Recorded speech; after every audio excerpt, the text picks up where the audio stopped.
Kwentuhan tayo habang gumagawa ko ng kape.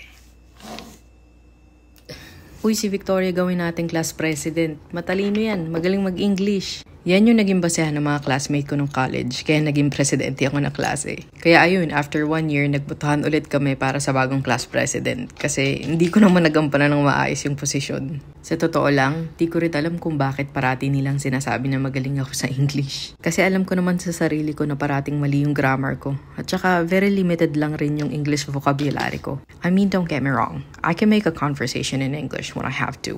Nux, with American English accent pa yun kung kinakailangan. Pero most of the time, namamali ako sa grammar. Tapos napapansin ko yung kausap kong ibang lahi, namamali rin grammar niya. Pero nagigets naman namin isa't isa. Siguro nasanay lang ako sa standards ng English grammar sa Pilipinas. Yung dapat perfect talaga. Sa totoo lang, mas nakaka-pressure mag-English pag nasa Pilipinas kesa pag nasa ibang bansa. Pasalamat na lang talaga ako. Medyo nakuha ko rin naman yung English accent ng mga pinapanood kong American shows nung bata pa ako. Pero ngayong malaki na ako, para sa akin, nakatulong rin naman talaga yung English, lalo na pagdating sa trabaho at saka every time na magta-travel ako. Kaya hayaan mo lang yung sarili mong matuto. Kahit ano pang lingwahe yan.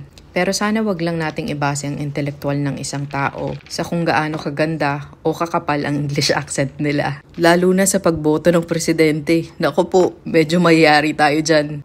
Ano tara, kape na tayo?